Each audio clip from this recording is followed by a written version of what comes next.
दूसरा ये काम करते थे, दुबई जब से उसने एक्सेप्ट किया पाकिस्तान के लिए एक बड़ी अलार्मिंग सिचुएशन है। पाकिस्तान में कई ऐसे मिनिस्टर्स हैं, सूबाई भी और वफाकी भी, और MNAs और MPAs ऐसे हैं जिनके जो करप्शन करते हैं और उनके बच्चे उन करप्शन का पैसा बाहर लेके जाते हैं। बाहर लेके जाने के बाद वो बच्चे जो हैं होटल्स में और बार्स में उन पैसों को औरतों पे, नींब बरहना औरतों पे लुटा के आते हैं। और होता क्या है कि उन्हीं बच्चों के ज़रिए इनको ब्लैकमेल किया जाता है। और फिर दूसरी बात क्या है कि इजरायली फॉरेन मिनिस्टर ने यह बात की थी कि मैं तो किसी भी अरब शेख के आगे लेटने को तैयार हूँ, प्रोवाइडेड डेट वो मेरे मुल्क की सालमियत की बात हो, वो मेरे मुल्क के फेवर में फ़ैसला कर दे, तो मेरे लिए क्या है कि नामर्दों के आगे 2-2 मिनट के लिए लेट जाऊँ।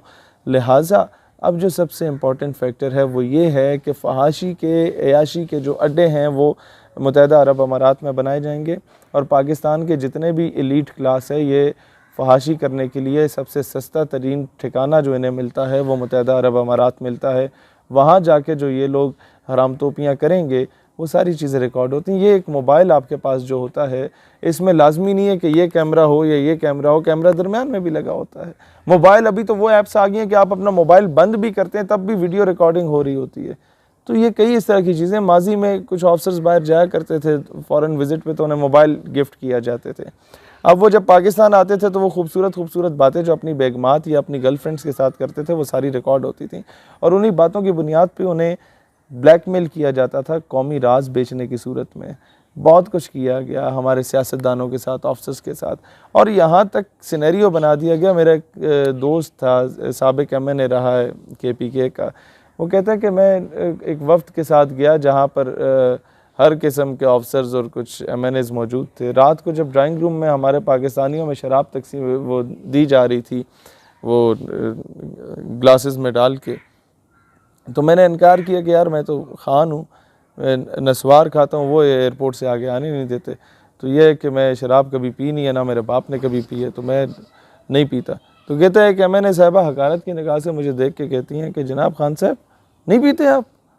तो कहते तब मुझे अंदाज़ा हुआ कि MNAs और MPAs में भी ये जो टॉप क्लास की एलीट होती है, इनके ड्राइंग रूम की एक्सेस हासिल करने के लिए आपको जानी शराबी होना पड़ता है। तो ये सिस्टम में इस तरीके से हमारे इनकलकेट कर चुके हैं, हमारे सिस्टम में इस तरीके से पेनिट्रेट कर चुके हैं। लिहाजा आज जो हमने इस चीज़ को देखना है, जो हमारे ऊपर सारी सैंक्शंस हैं उसमें कुछ सीरियस नहीं है। पाकिस्तान ग़ुलामी कर रहा है, पाकिस्तान अपनी बेटियां बेच रहा है। आफिया सिद्दीकी की सूरत में मुशर्रफ ने अपनी किताब में लिखा कि मैंने पता नहीं कितने ही पाकिस्तानियों को बेचा और बाउंटीज ऑफ डॉलर्स को लिया, मुल्क ने तरक्की किया।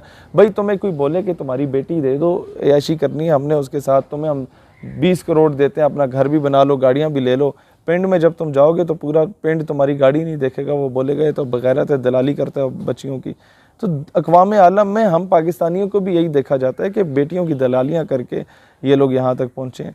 लिहाजा दुनिया में अपनी इज़्ज़त और वक़ार बरकरार रखना है तो उसका एक ही तरीका है कि ये कर्ज़े उठा के मगरब के मुँह पे मारे जाएँ, और उसके लिए आपके पास ना फैक्ट्रीज़ हैं, ना मिल्स हैं, ना इंडस्ट्रीज़ हैं। एक ही तरीका है कि कौम से चंदा मांगें। चंदा मांगने का भी एक तरीक़ाकार होता है कि कौम ने पहले भी एक बार था कर्ज़ मुकाओ मुल्क बचाओ कैंपेन थी, उसमें सब कौम ने अपने जेवर बेचे, प्लाट बेचे और सरकारी धारे में जमा कराए, और वो वज़ीर आज़म से लेकर नीचे क्लर्क तक सब ने खाए। हल ये है कि सबसे पहले इमरान खान साहब मेहरबानी करके वो जो बनी गाला का आपका 300 कनाल का मकान है जिसमें आप अकेले रहते हैं और एक दो बंदे और रहते हैं और एक आपका कुत्ता रहता है, उसको बेचें, कौमी ख़जाने में जमा कराएं। फिर पकड़ें जरदारी का गिरबान, उससे आप ये सारे बिलावल हाउसेस उठा के कौमी ख़जाने में जमा कराएं। फिर पकड़ें जनाब नवाज शरीफ को, इनके सारे पैसे उठा के कौमी ख़जाने में जमा कराएं। यकीन करो कौम अपने प्लाट भी बेचेगी, कौम की माएँ बहनें बेटियाँ अपने जेवर भी बेचेंगी। पाकिस्तान का कर्ज़ा उठा के जब मगरब के मुंह पे मारा जाएगा तो यकीनन हम दलेरी से आफिया सिद्दीकी को भी वापस मांग सकेंगे। हम दलेरी से, हम न्यूक्लियर स्टेट है, हमें और किसी चीज़ का डर नहीं है, हम दलेरी से एमिल कांसी जैसे लोगों को बेचना बंद कर देंगे। हम लोगों से फिर कर्नल जोसेफ रात की तारीख में नूर खान एयरबेस से बाहर नहीं भागा करेगा। फिर रेमंड डेविस हमारे 2 बच्चों को कुचल के शहीद करके मुल्क से बाहर बाइज़्ज़त तौर पे बरी नहीं होगा। ये तमाम काम तब होंगे जब हम लोगों के ऊपर से कर्ज़ा उतरेगा, और कर्ज़ा उतारने के लिए कौम को एतमाद में लेना ज़रूरी है। एतमाद में तभी लिया जा सकता है जब आप पहल करेंगे? अगर तवाम में दो ग्रोह बने हुए हैं, एक हुकूमत का, एक अपोजिशन का। जो अपोजिशन वालों को कह रहे हैं कि गद्दार हैं कि इन्होंने FATF का जो बिल था उसकी मुखालफत की, और हुकूमत को कहते हैं बड़े वफादार हैं। मैं आपको एक बात बताऊं कि यही अपोजिशन अगर हुकूमत में बैठी होती तो इमरान खान FATF की बिल की मुखालफत कर रहा होता और ये लोग जो है वो हिमायत कर रहे होते।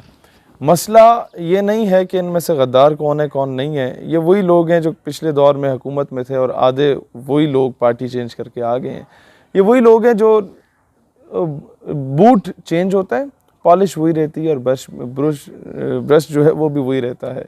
लिहाजा आवाम इस चीज़ में आपस में ना लड़े।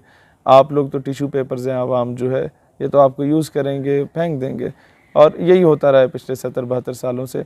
आपको सिर्फ ये चीज़ का अंदाज़ा होना चाहिए कि FATF में हमारा नाम आता क्यों है। ये जो कहते हैं कि दहशतगर्द तंजीमों पर पाबंदी लगाई जाए और इन दहशतगर्द तंजीमों की जो फ़ॉरेन फंडिंग है उसे रोका जाए, उसमें से अक्सरियत दहशतगर्द तंजीमें होती कौन सी हैं, इसको तवज्जो दें।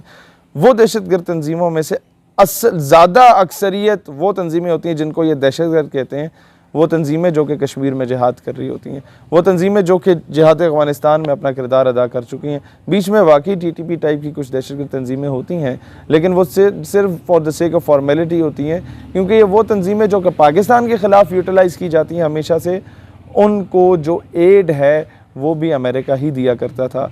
और आई स्टिल रिमेंबर जब भी फ़ौज और तालिबान के आपस में मुज़ाकरात हो रहे होते थे कि पाकिस्तान में अमन आ जाए, ये बंदे के पुत्र बन के रहें, और पाकिस्तान में जो collateral damage with in Pakistan होता था, सिविलियन भी शहीद हो रहा है, फ़ौजी भी शहीद हो रहा है, ट्राइबल एरियाज़ का बंदा भी शहीद हो रहा है, जब भी मुज़ाकरात कामयाबी के करीब होते थे तो ये अमरीकी हरामजादे जो होते थे ड्रोन स्ट्राइक करके तालिबान कमांडर को मार दिया करते थे TTP के, और फिर ये दंगे फसाद शुरू हो जाते थे।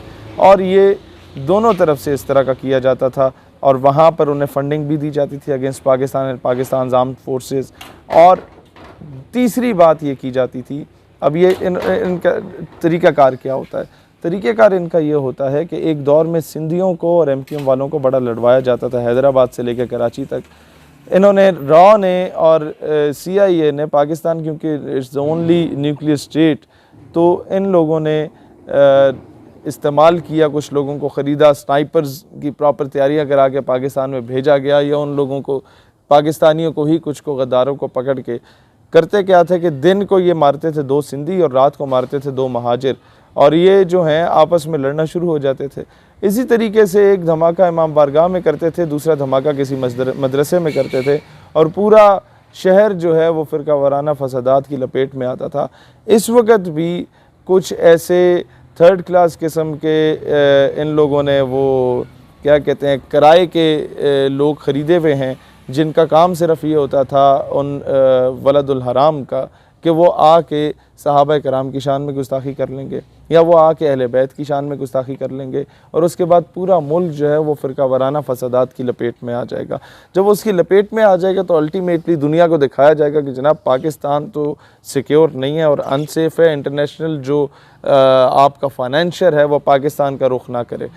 दूसरा काम क्या किया जाता था कि ज़ाहिर है ये आपकी फूफी के बच्चे तो हैं नहीं, ये तो आपके दुश्मन हैं, इन्होंने तो आपको डिस्टेबलाइज़ करना है, ये आपको कर्जा देंगे, कर्जा दे के आपको ब्लैकमेल करेंगे। तो जितने भी लोग जिहाद कर रहे हैं कश्मीर में इन अ ट्रू सेंस, उन पे सैंक्शंस ये लोग लगवाते हैं आपके FATF की ज़द में, या IMF के लोन्स दे के, वर्ल्ड बैंक के लोन दे के, उस आगे आपके ये शराइत रख लेते हैं कि जनाब इंडिया के ख़िलाफ़ नहीं बोलना, अमेरिका के ख़िलाफ़ नहीं बोलना, इसराइल के ख़िलाफ़ नहीं बोलना। फिर क्या होता है कि अब जो 2023 में तुर्की में खिलाफत का दौर दोबारा एक नवीद सुनाई जा रही है कि शुरू हो सकता है, उसके बाद राह हमवार की जा सकती है, उससे पहले इन्होंने हर मुल्क से इज़राइल को एक्सेप्ट करवाने का मुतालबा करना शुरू कर दिया है। अब वो मुतालबे किस तरह होते हैं, इन लोगों के बड़े बड़ों के शेख और ये जो होते हैं इन लोगों के हाकिम वक्त, वो होते तो औरत और शराब के पुजारी हैं। इज़राइली लड़कियों के आगे ये लोग ज़ेर हुए हुए होते हैं और वो वीडियोस रिकॉर्ड होती हैं, इन लोगों को ब्लैकमेल किया जाता है, नंबर 1। नंबर 2, इन्हें धमकी दी जाती है कि जिस तरीके से तुम्हारे चाचे मामे ताए को कत्ल करके हमने तुम्हें हाकिम वक्त बना दिया, अब तुम हमारे इंटरेस्ट की बात करो, नहीं तो तुम्हें कत्ल करके किसी और को बना देंगे, हमारे लिए कौन सा मुश्किल है।